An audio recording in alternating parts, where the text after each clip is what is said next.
Just everything. Everything. Every level. I have nothing to lose. It's impossible to fire federal employees. I don't know. I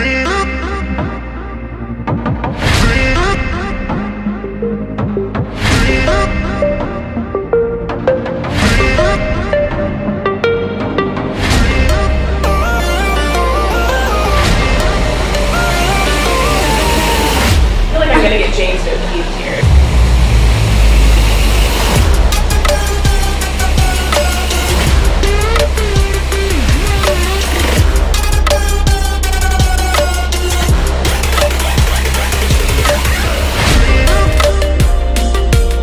I work for the State Department.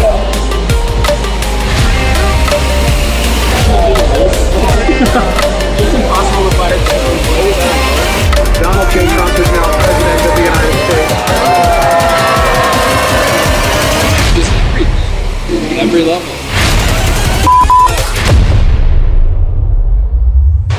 We've heard a lot about the deep state. I want to acknowledge that I know these tweets from Project Veritas.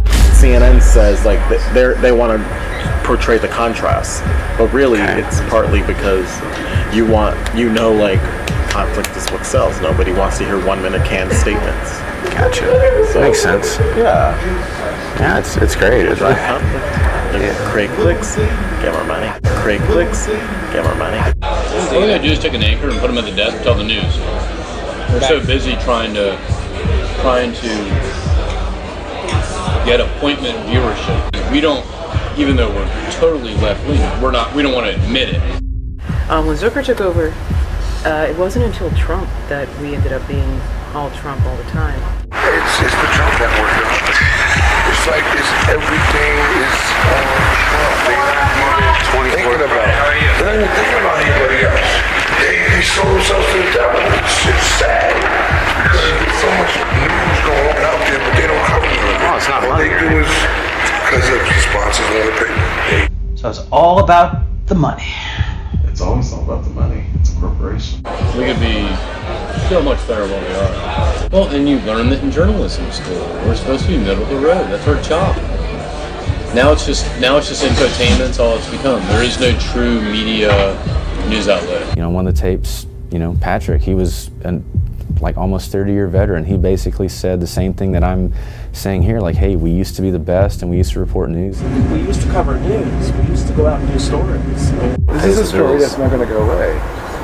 Oh, the Ukraine thing? Or just Trump in general? Trump in general. The only way this will go away is when he dies. Hopefully soon. The motto that CNN put out earlier this year, the facts first, that's what I want the news to be. That's what it should be. That's what it used to be. Now it's just infotainment. That's all it's become. When Zucker took over, it wasn't until Trump that we ended up being all Trump all the time. We used to cover news. We used to go out and do stories. Create clicks, get more money. When a story of this magnitude comes up, you should do it and say, you're out of your mind. They sold themselves to the devil. Next year, CNN turns 40. At their launch in 1980, they were the first and only 24-hour all-news network.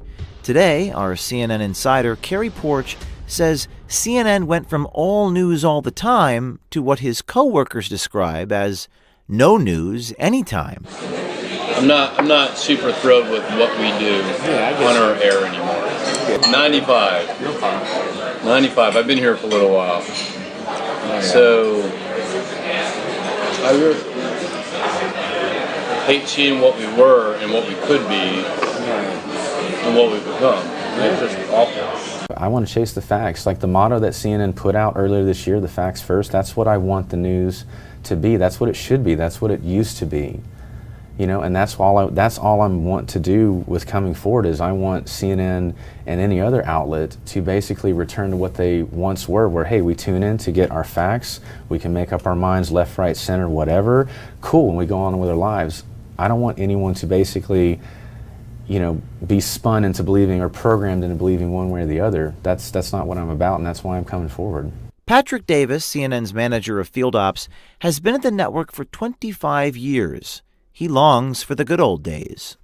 We could be so much better than we are. And the buck stops with him. And he, you know, like we've had other like I've been through so many presidents now. Some that are just so hands off that you don't even hear from them for a month.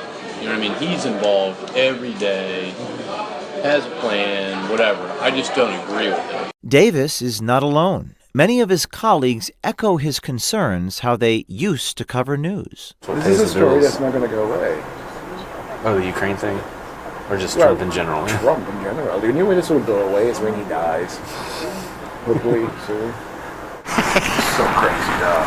I mean, no disrespect to CNN because it's who they are now. But when I got this job 13 years ago, CNN was nothing like this. They were just, what, news, right? Just straight up just news. What is it now? It's the Trump network, dog. It's like everything is Trump. They're not even thinking about it. They're not even thinking about anybody else. They sold themselves to the devil. It's sad because there's so much news going on out there, but they don't cover it. Oh, it's not All money, they do right? is because the sponsors want to pay. Or novel idea, we could let the news people decide the news and have the executives stay out of it. It's never going to happen. And the most powerful executive is CNN's president, Jeff Zucker. Our insider secretly recorded a number of CNN's 9 a.m. editorial calls where Zucker unapologetically set the anti-Trump agenda for his executive producers and managers. The border, the New York Times reporting, and the excerpts from Shears and Davis, the book Border Wars. Trump suggested shooting migrants in the legs in order to slow them down after they cross the southern frontier. He also called for a shutdown of the entire U.S.-Mexico border. And straight out of medieval lore, Trump suggested he wanted to build a water-filled trench stocked with snakes or alligators, prompting aides to seek a cost estimate. And embattled DHS Secretary Kevin McAleenan. I don't think we should move on so quickly from that story. I agree that the DHS head saying that he's lost control of his agency is actually a really good and important story. However, I don't think that we should move on from shooting migrants at the border in the legs and considering having, alligators and snakes in the boat. Come on. It's like, you forget the hot-boiling fish. I know. So, my point here is, I know there's 7,000 impeachment stories, and I'm the one saying we should just ban impeachment. But when a story of this magnitude comes up, and you can objectively say, you're out of your mind, you should do it and say, you're out of your mind. Zucker is saying, report the story because, quote, you can objectively say about Trump, quote, you're out of your mind, unquote. So within minutes from it coming from Jeff's mouth, it goes across the business. And I turned around and watched one of the hundreds of TVs on the floor, and I saw Joe Johns at the White House, covering the White House, and right on the chyrons, alligators and moats. Joe, is the White House denying this happened? They haven't said too much, but there's a lot going on. Patrick Davis says there was a time he used to listen to CNN's editorial rundown calls, but now he sees no point. I haven't listened to 9 a.m. call in about 15 years. Okay. I just stopped. Well, you obviously know what you're doing at this point, too. I can't listen to it. Yeah, it's all bullshit. It's all bullshit. It's all just a bunch of bullshit. And I wish that wasn't the case. You know what I mean? Davis believes the problem with CNN is their lack of transparency when it comes to their political leanings. He says while they portray themselves as middle of the road, it couldn't be further from the truth. All they gotta do is take an anchor and put them at the desk and tell the news. They're so busy trying to get appointment viewership. If you're just regular day in, day out telling the news, you're not going to compete with Fox or MSNBC because we don't, even though we're totally left-leaning, we don't want to admit it. You have Jeff Zucker, is what it basically comes down to Zucker. So what does that mean? It means that it leans left, probably, because of Zucker. Over the years, we used to cover news. We used to go out and do stories. And we used to cover shit. You know, we would have sent a crew on that Honduras plane that crashed last weekend. We would have sent a crew down there because it was for Americans. You know, but Trump is more important than any real world stuff, right? Yeah. What's crazy to me is Obama was caught on camera with the Russian thing, right? Yes. Wait till I get into office and I have more room to negotiate. I have more flexibility, and I'm going, holy shit! I'm going, and I voted for the man. but then Trump's getting hammered for twisting an arm. You know what I mean? I don't know, man. He has survived everything up to this point. Crazy, right? Bill Clinton survived getting his dick stuck under a table. Whatever. You know what I'm saying? Yeah. My guess is the House is crazy enough to go through with it, and they're starting it. Yeah. Everyone's trying to do this from a holier than thou perspective, like, oh, he abused his power, and also, but like, these assholes, with 500 assholes up there, abuse power every day. They do this shit every freaking day. For 30 years. What he was doing was nothing compared to what these assholes are doing on a daily basis, right? Davis says CNN is also sensationalizing the news. He says the recent coverage of Hurricane Dorian is a clear example. So I go down to Florida, and I'm there days before the storm ever comes. Just talking about the most recent one, the Dorian. Dorian, yeah. And when we were supposed to hang out last time. So I'm down there, and I'm watching all the locals. The locals are like, everyone chill out. It's going to come close to the coast. We're going to have maybe some 100-mile-an-hour winds. It's going to turn up the coast. Like, they're 90% sure. They basically were taking a deep breath on the whole thing, and it varied a lot more. Yeah. Then you turn on CNN 2 seconds later, and Chad Myers, they're like, oh my God, the world's going to end. Get your life rafts. Like, it was just crazy. I'm just like, you know, and you try to explain that to people, and it just makes us look like a caricature of ourselves. Yeah. When SNL goes on and makes fun of us, they're pretty spot on, you know? And CNN as a whole, look, I like the network. I like overall what they stand for. I think they've lost their way in a little bit with all the Trump stuff. We could fire half, not that I ever say fire people, but yeah, I get you. We don't need to have shows being produced. I mean, some of these shows, like the Axe Files, this thing that only airs like once a month. The thing costs like a fortune to make. Oh, really? Like it's insane. Is it just graphics or? It's crap. It's like it's David Axelrod interviewing B players. You know what I mean? And they did that. They hired him to do this because they're hoping they're going to get the first Obama interview. It used to be. It was kind of boring. It was very like CNN. I'm not saying CNN is boring. I get it was very like packages, and it was really just straight news. Just straight up news, right? Yeah, there wasn't as much opinion in panel, and the same people. It was interviews, it was lots of foreign leaders, which was very cool. That was cool. Really enjoyed that. We got to hear a lot more from the world. When Zucker took over, it wasn't until Trump that we ended up being all Trump all the time. He was very, he liked the panels. Okay. It did sort of jazz it up. He basically said, all the other stories. I mean, essentially, not verbatim, but paraphrasing, but it blew my mind that we have this huge, like, apparatus, and like, hey, screw all the other stuff, we need to divert all our resources to here. But we have so many resources that could do other stuff. That's what I'm saying. So it's all about the money. It's always all about the money. It's a corporation.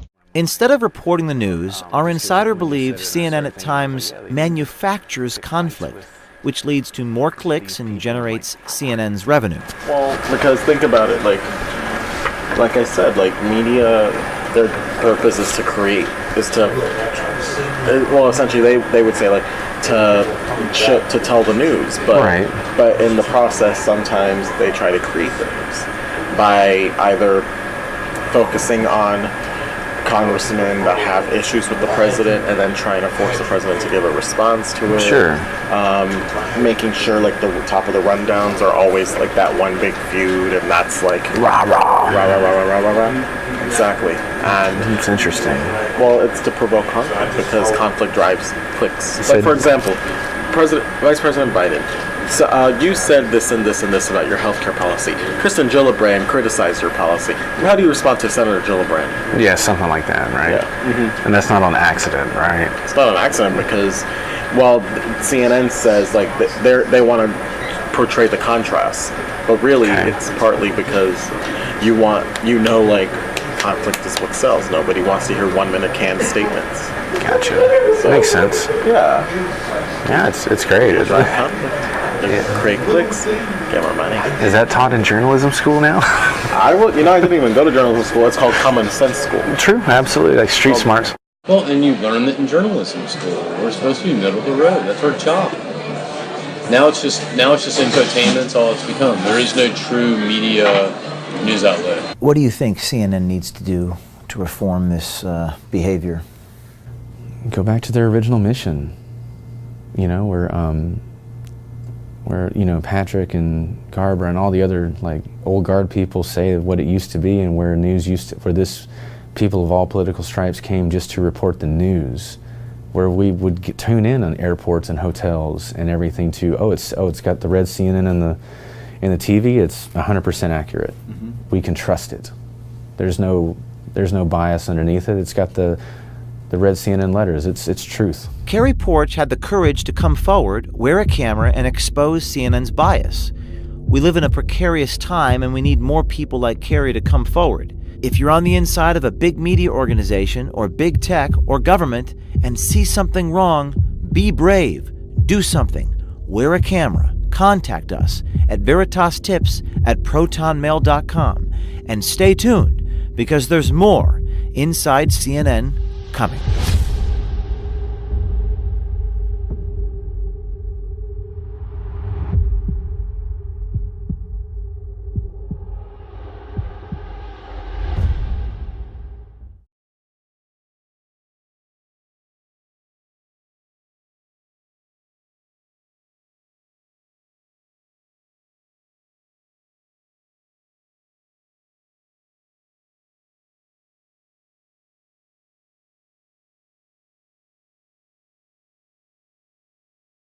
Afterwards, it was retracted, deleted, and the editors responsible were fired, as well as the network apologized for the story. One of the targets of the story, accept the apology. The president went on Twitter this morning and repeated that CNN was fake news. Why isn't their response good enough for the president? I don't know that it's that the response isn't good enough for the president. I think it's the constant barrage of fake news directed at this president probably that has garnered a lot of his frustration. You point to that report. There are multiple other instances where that outlet that you referenced has been repeatedly wrong and had to point that out or be corrected. There's a video circulating now. Whether it's accurate or not, I don't know, but I would encourage everybody in this room and frankly everybody across the country to take a look at it. I think if it is accurate, I think it's a disgrace to all of media, to all of journalism. I think that we have gone to a place where if the media can't be trusted to report the news, then that's a dangerous place for America. And I think if that is the place that certain outlets are going, particularly for the purpose of spiking ratings, and if that's coming directly from the top, I think that's even more scary and certainly more disgraceful. And I hope that that's not the direction we're headed. I hope that outlets that have continued to use either unnamed sources, sometimes stories with no sources at all. We've been going on this Russia-Trump hoax for the better part of a year now with no evidence of anything. Things like the success at the VA barely get covered. They may get covered for an hour at a time, but this story gets covered day in, day out. And I think America is frankly looking for something better. They're looking for something more, and I think they deserve something better from our news media.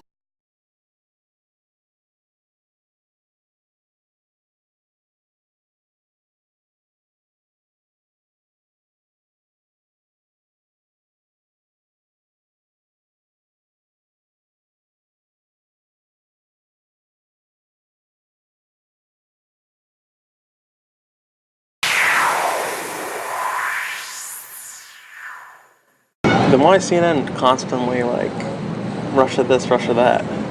Because it's ratings. Because it's ratings?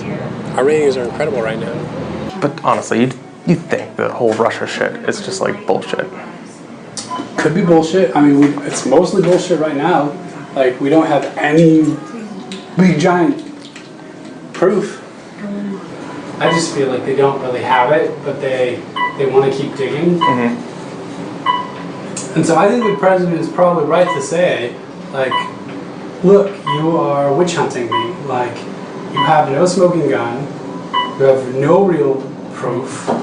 And the CEO of CNN said in our internal meeting, he said, good job everybody covering the climate accords, but we're done with it, let's get back to Russia. Then why is CNN constantly like Russia this, Russia that? Because it's ratings. But honestly, you think the whole Russia shit is just like bullshit? It's mostly bullshit right now. Like, we don't have any big giant proof. I'm not going to give you a question. Can you stay categorical? You are fake news. Because of the attack of fake news and attacking our network, I just want to ask you, sir. I'm changing it from fake news, though. Doesn't that undermine... Very fake news. I know, but aren't you... Even if Russia was trying to swing an election, we try to swing their elections. We're in our CIA and doing shit all the time. Fake news. We start our American Pravda investigations inside America's media with part 1, CNN. Our goal is to expose the real motivations behind the decision-making process at our dominant media corporations. Fake news. One story has monopolized President Trump's time in office like no other, especially on CNN. Russia. In fact, since the inauguration, CNN has mentioned Russia on their air nearly 16,000 times. So we sent our undercover reporters inside CNN to understand why, and to determine if CNN even believes that the story is even real. You're not going to believe what you're about to hear, or maybe you will. I'd like to introduce you to CNN's supervising producer, John Bonifield, in Atlanta. So you believe like the Russia thing's a little crazy, right? Even if Russia was trying to swing an election, we try to swing their elections. We're in our CIA and doing shit all the time. Like, we're out there trying to manipulate governments. Like, you win because you know the game and you play it right. She didn't play it right. Then why is CNN constantly like Russia this, Russia that? Because it's ratings. Because it's ratings? Our ratings are incredible right now. In the month of May, CNN's ratings were significantly higher than they were the year before. The Russia story and Trump have made CNN millions. Because of... So, my boss, I shouldn't say this, my boss a couple days yesterday, we were having a discussion about this dental shoot, and he's like, I just want you to know what we're up against here. And he goes, just to give you some context, President Trump pulled out of the climate accords, and for a day and a half we covered the climate accords, and the CEO of CNN said in our internal meeting, he said, good job everybody covering the climate accords, but we're done with it, let's get back to Russia. The CEO? Yeah. Oh my God. So even the climate accords, he was like, okay, a day or so, but we're moving back to Russia. Bonifield says CNN's CEO Jeff Zucker demanded that his news channel get back to the ratings winner that Russia is for CNN. Was that an editorial call or a business call? So I understand it's all ratings, right? Oh, it's a business. It's a business. People are like, the media has like an ethical... But all the nice cutesy little ethics that used to get talked about in journalism school, you're just like, that's adorable. That's adorable. Yeah, this is a business. Especially cable news, you know. Cable news isn't the New York Times, and it's not even like NBC News. NBC News still gets 20 million viewers a night. Cable news is getting 1 million. So, they gotta do what they gotta do to make their money, I think. And so I love the news business, but I find it so I'm fascinating. very cynical about it. At the same time, so are most of my colleagues. Yeah, it's like I'm not alone. Bonifield has worked for CNN as a journalist and producer for nearly 15 years. He not only gave us a tour of CNN's main newsroom, he gave us a window into the editorial bias and anti-Trump agenda of the organization. I think that there are a lot of liberal CNN viewers who want to see Trump really get scrutinized, and I think if we would have behaved that way with President Obama and scrutinized everything that he was doing with as much scrutiny as we applied to Donald Trump, I think our viewers would have been turned off. I think they would have thought like we were attacking him. But I think our viewers right now, and I'm not saying all of our viewers are super liberals. I think there's just a lot of them, and so Trump's good for business, you're saying? Trump is good for business right now. But honestly, you think the whole Russia shit is just bullshit? Could be bullshit. I mean, it's mostly bullshit right now. We don't have any big giant proof. But then they say, well, there's still an investigation going on. And you're like, yeah, I don't know. If you were finding something, we'd know about it. The way these leaks happen, they'd leak it. It'd leak. If there was something really good, it would leak. Yeah. It would have leaked before voting, I would say. If anything was good out there, it would have came out already. Yeah, the leaks keep leaking, and there's so many great leaks, and it's amazing, and I just refuse to believe that if they had something really good like that wouldn't leak, because we've been getting all these other leaks, so I just feel like they don't really have it, but they want to keep digging. Mm-hmm. And so I think the president is probably right to say, look, you are witch hunting me. You have no smoking gun, you have no real proof. No real proof, he says, and that speaks volumes about today's mainstream media. Bonifield says CNN loves the Russia story not because it's true, but because people want it to be true. They're feeding their audience a false narrative in order to get ratings. Their enthusiasm to report false news is getting the better of them. On Saturday, CNN imposed strict internal restrictions on all future Russia stories after they had to delete and retract a story that was poorly sourced. And yesterday, 3 CNN staffers resigned, victims of fake news. So where does that leave us? The American people are fed up with fake news, and the mainstream media they cannot trust. It's corporate greed, market pressures, managers without integrity, newsroom bosses without courage, journalists who don't even leave their desks. The very purpose of journalism is to expose the world for what it is, not to create false political narratives in order to make money. The American people are frustrated because they have nowhere left to go to get actual information. Happening now in Asheville, the trial over a lawsuit against a right-wing group known for using disguises and hidden cameras to uncover alleged bias and corruption. A disabled woman is suing Project Veritas, who claims she was then libeled in a video produced by Project Veritas and founder James O'Keefe.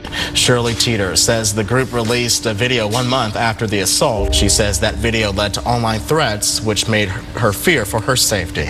So we're in the middle of this week-long jury trial. I'd never been in a jury trial. I mean, it was the most adrenaline, nerves, stress. With the jury, which I had helped pick the jurors, it felt like I was gambling on a roulette wheel, and for that reason I couldn't sleep for 2 days. I believe that this is an attack on the First Amendment. Jamie Dean, my attorney, is blind. I mean, literally 100% blind. Gave this unbelievably passionate, articulate, organized, coherent argument before this judge.